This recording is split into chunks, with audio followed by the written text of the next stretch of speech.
This time in January, life is already moving, your team is back from a break, clients want things, you're knee-deep in delivery, and planning in November and December really lets you enter the new year already clear and confident with plenty of space to breathe and to create and not just jump right into doing. Your business, your rules. Grow a business that works for you. This is the HerBusiness Podcast. Hello, and welcome to the HerBusiness Podcast. My name's Susie Daphnis. I'm the CEO at HerBusiness, and I'm so glad that you're here. If you tuned into the last episode, you know that we've been exploring the difference between striving for more and more and more and striving for what is just enough. And these two motivations, as I mentioned in the last episode, can take us down very different paths. One is driven by external pressures, the other one by a deeper internal sense of what truly matters. Now, if you haven't listened to episode 334, I recommend that you head over and listen to it first. And if you don't have time to do that right now, just keep listening. Just know that it's a bit of a two-part approach to your 2026 plans. So in the last episode, we dived into the motivation behind striving for enough and why it's so damn hard to do that, because our culture tells us that we should always strive for more. More clients year on year, more growth, more revenue, more visibility, more offers, more products and services. But that's not necessarily what we need. Instead, what if we just strive for enoughness? What if we strive for the right amount of everything that is right for us and our business? So in this episode, we're going to dive into the specifics of how to actually plan for that reality. And that's a reality where you feel fulfilled every morning when you open your computer up, a reality where you feel like you're making an impact, not just being busy. So how do you actually build a sustainable and fulfilling business plan for 2026? Let's get into it. Firstly, planning is not just about putting dates on a calendar and mapping out what tasks you're going to do. And here's the thing, it is about intentionally designing your business to support the life that you want. And if you don't stop and create the strategy behind what you're working towards, you can be at the mercy of other people's priorities, their timelines. You could be chasing things that don't really fulfill you, and you could be functioning purely through reaction. Now, as I'm recording this, we're at the end of 2025, and something I've done for over 20 years is plan my next year well before the new year, because January is simply just too late. Now, this episode is going to air in November. Now is the time to get your 2026 plan figured out, because we know how hectic that new year becomes. This time in January, life is already moving, your team is back from a break, clients want things, you're knee-deep in delivery. And planning in November and December really lets you enter the new year already clear and confident with plenty of space to breathe and to create and not just jump right into doing. And even if right now this part of the year is busy, which I know it is for many people in different sectors, I want you to know this. You're never going to find a time to plan if you just hope to find the time. You have to make the time. You really need to carve it out into your calendar, because no one's going to tap you on the shoulder and say, hey, now would be a really good time for you to plan your future. You have to create that time. And this kind of deep planning can't happen when we've got a bunch of client calls or when we have so many priorities, going for our attention. This is about thinking like a CEO in your business. When you give yourself time, 4 or 5 hours of uninterrupted time can be enough. The clarity and the momentum that you can create for the entire year ahead is unparalleled. This month inside of HerBusiness, it's all about planning. And one of the things that we're doing is we are spending 4 or 5 hours together as a community working on our plan. Now, you may not have the benefit of that if you're not part of our community yet, but this is something that I want you to do on your own. When you do this, you can step out of the weeds and really into your leadership role. So let's talk about the structure for planning your year. This is my strategy. This is the structure we use inside of HerBusiness. I like to start with a big picture in mind. When you think about your 2026, what is the one bold, overarching, inspiring goal for the year? Inside of HerBusiness, we call this our big kahuna goal or our big kahuna vision. And the word kahuna comes from the word for chief in the Hawaiian language. I'm a big fan of Hawaii. Our retreat in Hawaii has been running since 2017. I have a dog called Kona, who is named after the town on the big island of Hawaii. I love a good poke bowl and a mai tai, things that remind me of Hawaii. And here's the thing, your big kahuna, I'm going to explain exactly what it is, but it doesn't include everything you want to do in the new year. The purpose of the big kahuna is for you to name the one thing that will move the needle the most in your business and that lights you up, something you're excited to work towards. So the big kahuna is defined as this. It's the one thing that, if realized in the next 12 months, would revolutionize your business. So it's singular, one thing. It's time-bound. It's something you can realize in the next 12 months. And it revolutionizes your business. It doesn't just give you a little uplift. So if you were to think about it and really trust what comes into your mind, what is your big kahuna? And I encourage you to write it down. Put it somewhere prominent, somewhere where you're going to see it and remember it every single day. In my office, I have a flip chart, and there's paper on that flip chart, and there are pens on that flip chart, and that's where my big kahuna is going. I'm actually going to put a link in the show notes to a free planning resource that we have that you can download anytime, and it walks you through the process I'm going to take you through today. But keep listening, because you want to have this background information as you start to fill out your worksheet. If we think of our big kahuna as the big overarching goal for our business for the year, and we look one level down, I'm going to give you 3 levels. The next level down is your strategic objectives. These are the key focus areas that are going to help support you to get your big kahuna. Because often it's not a direct line from the task I'm doing right now to my big kahuna. There are levels. So any big level items that need to happen in order for your big kahuna to materialize, they're going to be your strategic objectives. For example, if you had a goal to have 1,000 people in your membership by the end of next year, just translate this to whatever your business is, then you might have these strategic objectives. You might want to grow your email list by 5,000 people. That could be one strategic objective that will help you realize your big kahuna. You might want to generate X number of members from your 2026 campaigns. That's another big kahuna. We're going to dive into more detail in a minute. And then the final thing could be increasing the retention rate of your existing membership. So that might be a membership business. If your big kahuna was to have 30% of your income come from non-client facing work, that's a big one, right? Then one of your strategic objectives could be to find leveraged forms of income, one or more leveraged forms of income to make up the rest of your income, for example. So you want to have 3 to 5 of these strategic objectives that will support you creating your big kahuna. So your big kahuna is the primary goal. Your strategic objectives, and there's no more than 3 or 5 of those, are going to help you get your big kahuna. Now we want to get practical. Each of your strategic objectives will break down into a specific set of projects. These are the things that we actually work on day to day, that we leverage to our team and contractors, etc. And the difference between strategic objectives and projects is that, or the big kahuna, is that your projects have a start and a finish date. They have a defined list of tasks.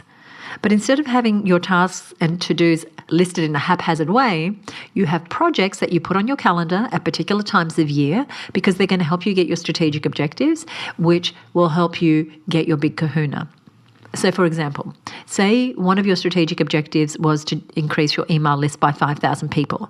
You might say, well, the 3 projects I'm going to do are: 1, I'm going to create a new lead generation something, a lead magnet. Another one is I'm going to get 2 strategic alliances. Another could be I'm going to run an online summit for my industry.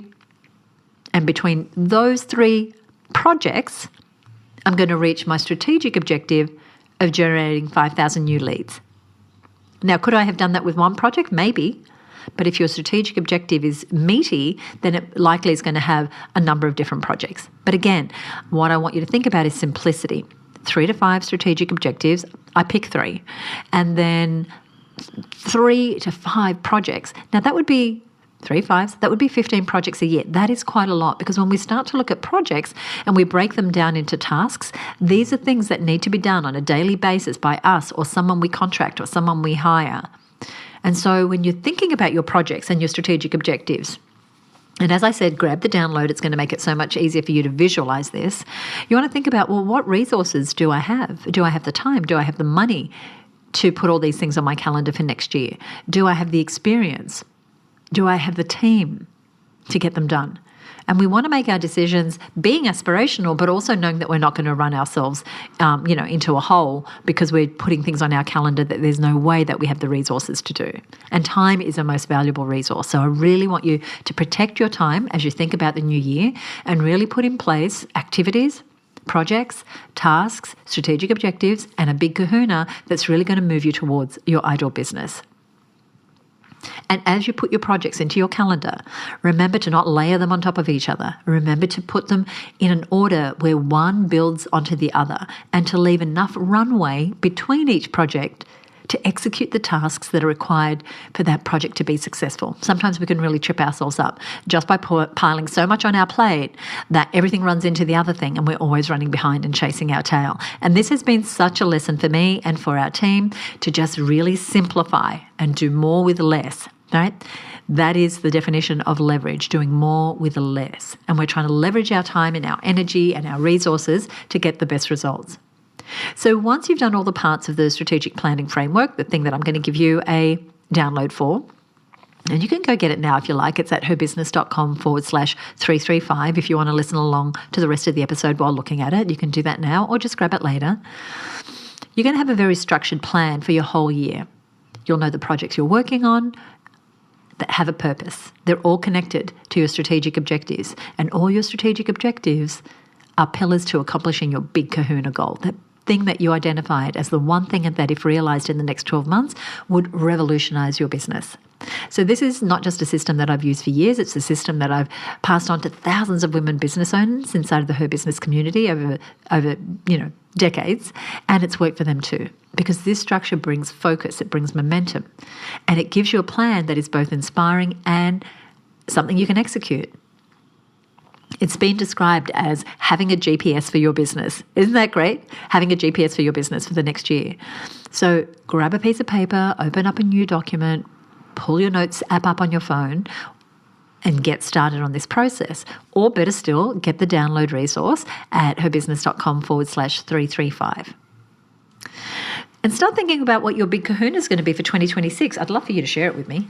It's one big thing. Time to think about it, because it's going to be the most essential first step to this process. It's going to be what's going to guide how you spend your time.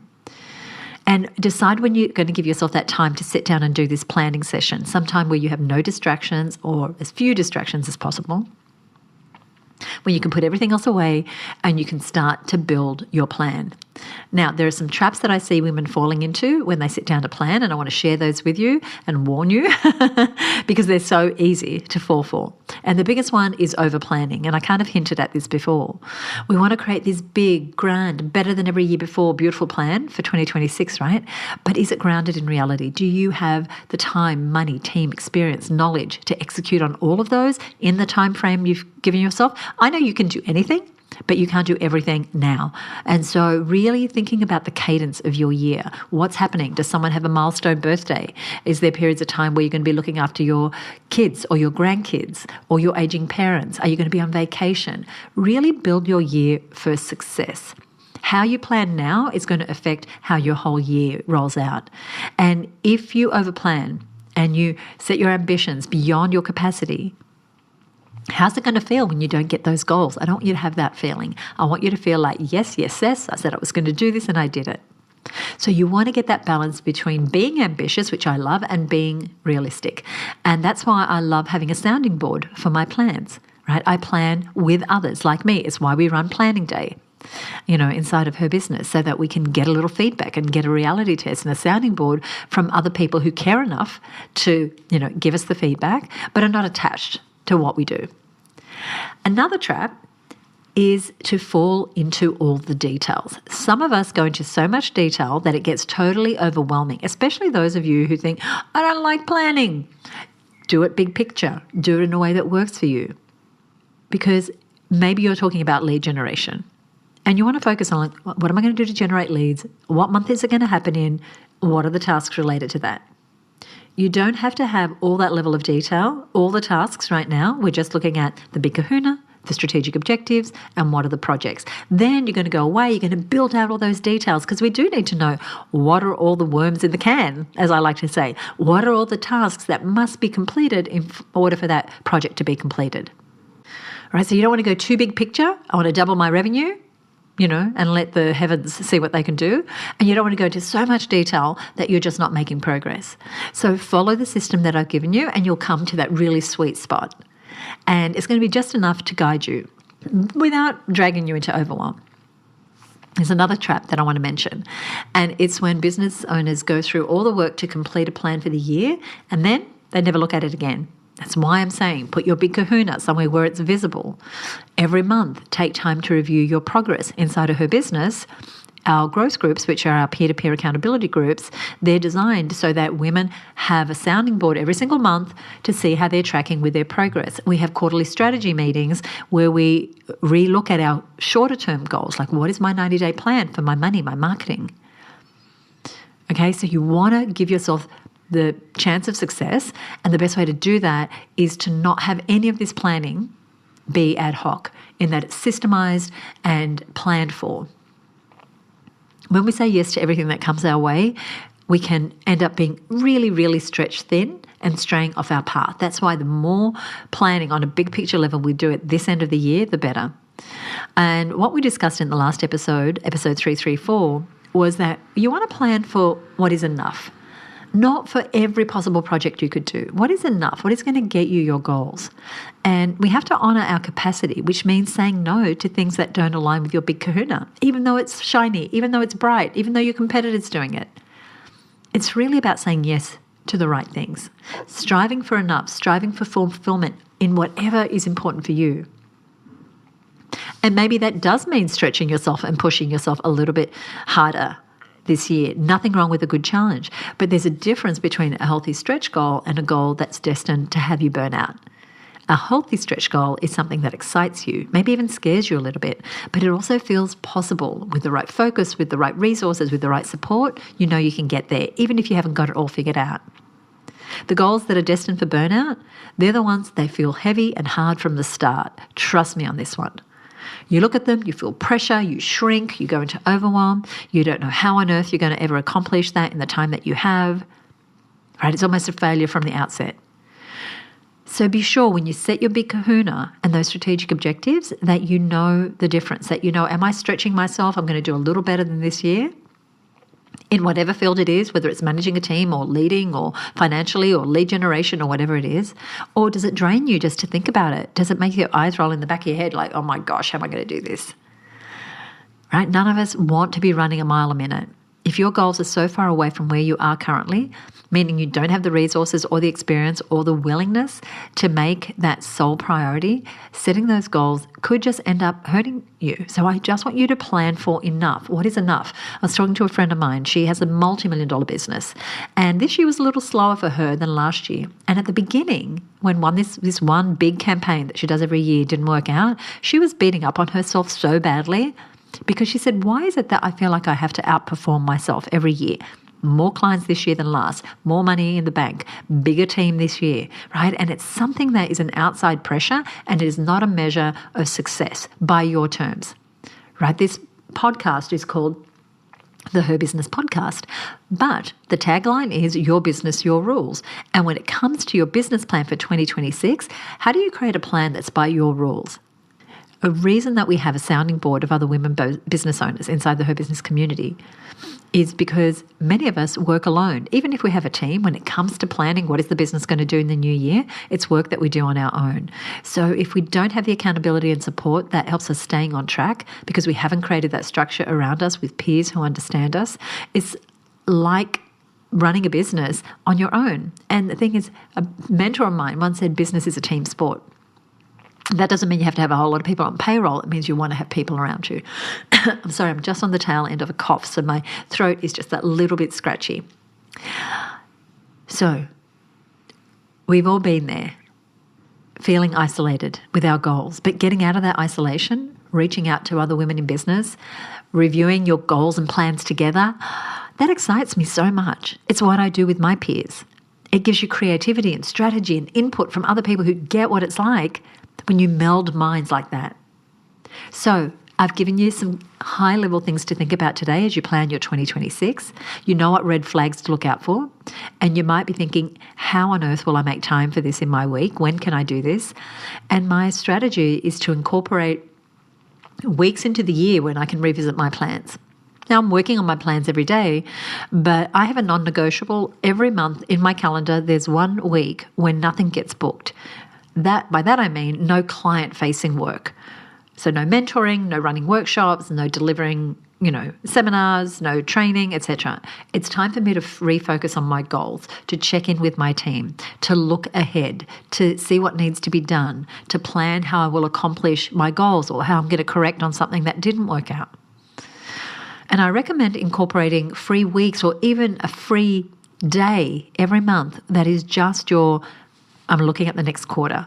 I'm looking at my plan. How am I tracking financially from a marketing perspective? Am I getting closer to my big kahuna? Do I need to make a little bit of a pivot? And I encourage you not to let go of your goals.